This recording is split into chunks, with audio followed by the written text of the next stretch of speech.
नमस्कार, न्यूज़ 18 बिहार झारखंड के digital platform पे आप सभी दर्शकों का बहुत बहुत स्वागत। मैं राहुल ओझा आपके साथ। दुनिया के अलग अलग कोनों में इस वक्त सीमाई संघर्ष चल रहे हैं। कहीं ये युद्ध की शक्ल ले चुके हैं तो कहीं अंतहीन वार्ता का दौर चल रहा है।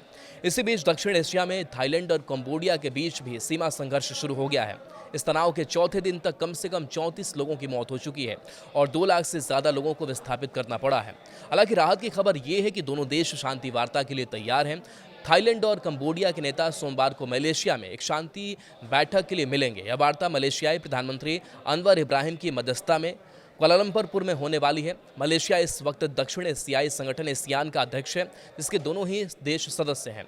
मलेशियाई सरकारी समाचार एजेंसी बरनामा ने बताया कि दोनों देशों ने शांति वार्ता के लिए उनकी मदद मांगी थी। उन्होंने कहा कि हम शांति समझौते की शर्तों पर चर्चा कर रहे हैं, लेकिन सबसे जरूरी है कि तुरंत युद्ध विराम हो। रविवार को कंबोडियाई प्रधानमंत्री हुन मानेट ने बताया कि उनकी सरकार ने तुरंत और बिना शर्त युद्ध विराम स्वीकार कर लिया है।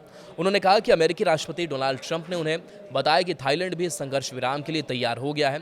हुन मानेट ने कहा कि यह दोनों देशों के नागरिकों और सैनिकों के लिए अच्छी खबर है।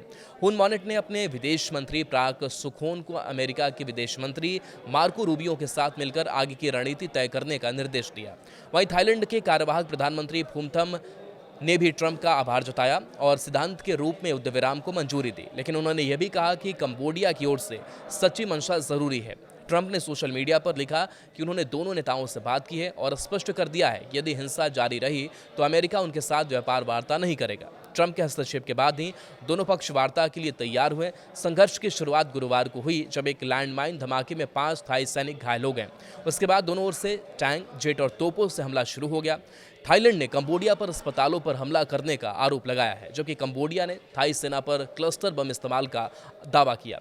थाईलैंड के मुताबिक 8 सैनिक और 13 नागरिक मारे गए हैं, जबकि कंबोडिया में 5 सैनिकों और 8 नागरिकों की मौत की पुष्टि की है। थाईलैंड की अगर बात करें तो अधिक लोग सुरक्षित स्थानों पर पहुंचाए गए हैं। वहीं रविवार को एक बार फिर 2 प्राचीन मंदिरों के पास तोपों की आवाज़ सुनी गई।